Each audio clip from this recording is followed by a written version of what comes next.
Welcome to BT TV. We have with us Neelkanth Mishra today to talk about economy, growth projections, and a lot of other questions, which I personally have a lot about consumer index, etc. So let's get started. Welcome, sir. Thank you. Sir, can you first put a lot of theories? There are a lot of theories about the shape of recovery, K shape, V shape. Can you put that to rest first? What alphabet it is actually? See, the alphabets are best for primary schools. I think what we need to see is that as you go into a downturn, as you go into a lockdown, it distorts savings and incomes. So there are a lot of low-income jobs which get shut down. Activities for the rich get constrained, so they have excess savings. So in the first phase of the recovery, as the lockdowns are lifted, you will see those excess savings starting to get spent. So that's the best way for the lower income to start emerging. And we see very good signs of that. So as tourism comes back, as various services, education, so all of those services come back, I think the jobs are also going to come back for the lower income households. And I think over the next 6 to 12 months, you will see a very steady recovery. Look at two-wheelers, right? Despite having sufficient supply, this was a very weak market. The last 2-3 months, there's been a steady improvement. It is still not very strong, but there is a steady improvement in that demand.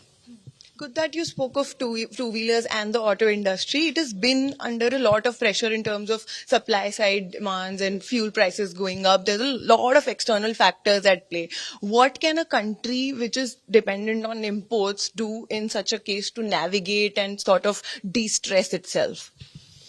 See, the reality is that we import half of our dense forms of energy. And therefore, the cost of energy will be high. And so if there is global volatility, energy costs will go up.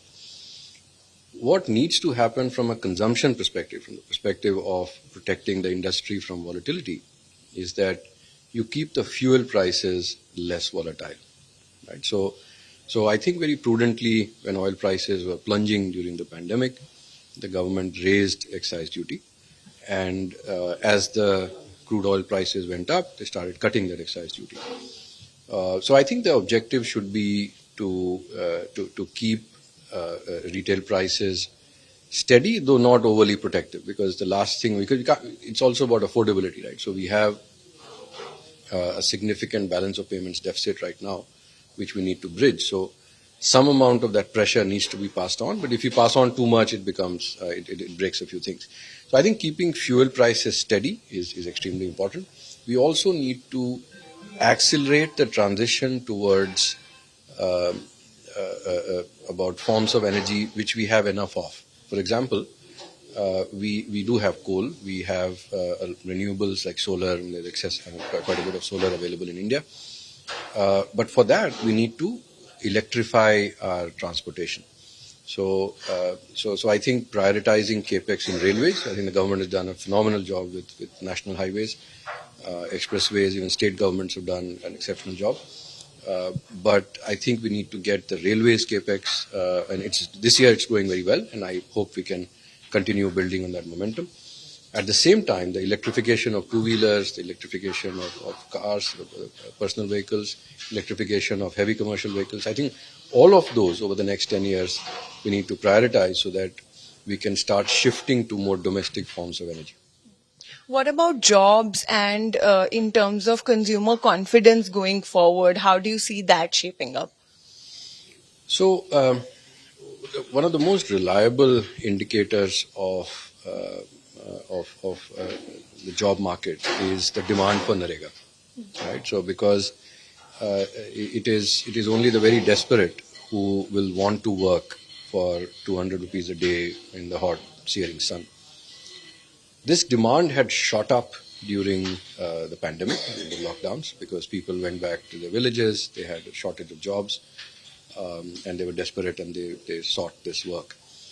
This demand is now almost back to pre-COVID levels, which means that the number of desperate people who are seeking Narega work has come down, which means there is some normalization in the job market.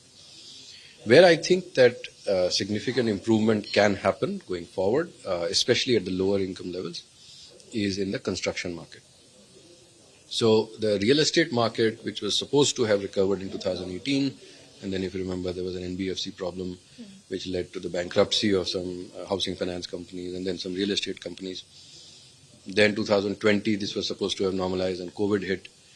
So now we are seeing a recovery which is long delayed. Right? It's been delayed by at least 4 or 5 years, and it has been running. The down cycle has been running for nearly a decade. So if the real estate cycle, construction cycle picks up, I think it will create a large number of low-income jobs, which is required for healing of balance sheets which have been broken by the pandemic.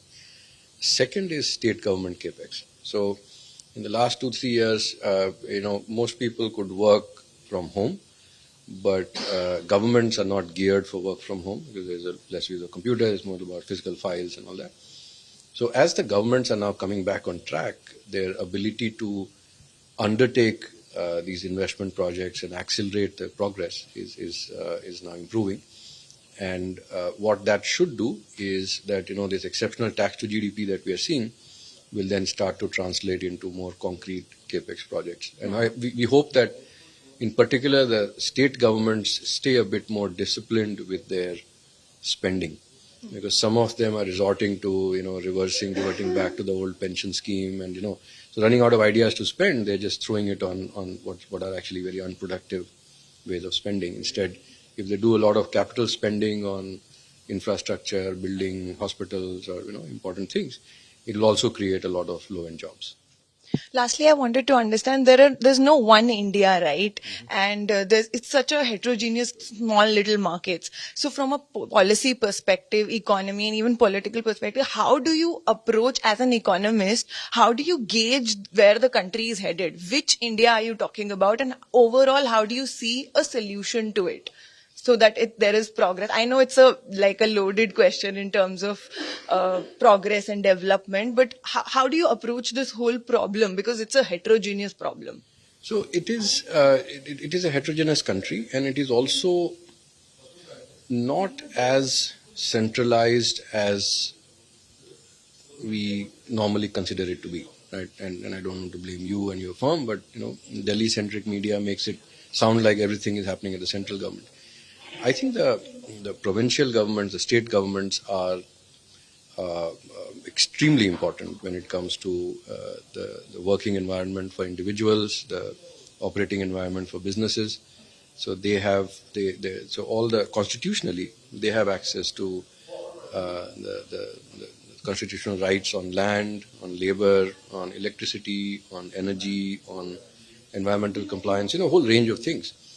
And so what you're seeing is that some states are far more progressive than some other states in soliciting external capital. And I think they are waking up to this reality, and which is a very welcome wake-up call, though I hope it happens to more states than what we are seeing right now. So suppose you want to add or double your GDP. Suppose you're a $200 billion GDP state, GSDP state, you want to take it to $400 billion. Now, if you want to do that, to add $200 billion of GDP, if your ICOR is 4, you need to get $800 billion of investment. Now, neither that state nor the center has that kind of capital. So you have to work with foreign multinational companies, you have to work with foreign institutions, you have to work with domestic investors and try to grab that capital that's coming to you. So you have to, instead of doing things on their own, which governments are generally used to, so if you talk to someone and say, I can do this, I can do that. No, you are going to be a facilitator. You have to create the fertile ground on which private businesses can thrive. And some states are doing that exceptionally well now, right? Other states are setting up the targets, and I think they will also start thinking like that once they realize that this is how the world moves. And this is all very heartening. I just hope I wish that more states start following this. What gives you hope as an economist? No, what gives me hope is that our underlying drivers of productivity are improving, in the sense that we have got electricity to every household. So daylight saving is not a concept. I mean, it's not a required thing now. So they can have work whenever they want. They have freedom. Home automation starts to become important. You have dense forms of energy. So 2/3 of households in 2011 used to work with firewood and cow dung cakes, now you have at least access to dense forms of energy. You're not wasting that much time fetching water or going to the toilet. So basic levels, then human capital is improving. So the number of people who are undernourished and weak, the number of people. I mean, these numbers are still high. We need to give them down even further, but there is an improvement. The average years of schooling is going up. The percentage of Indian adults who have been to college or at least are enrolling in colleges has improved dramatically in the last 15 years. So all of these are signs that all of us individually are better prepared and are to participate in the global economy and to contribute more and more on a per person level. And that's how the GDP grows. On that note, on a note of high, on a note of hope, thank you so much for your time and all the best. If you like the video, do like, comment, share and subscribe.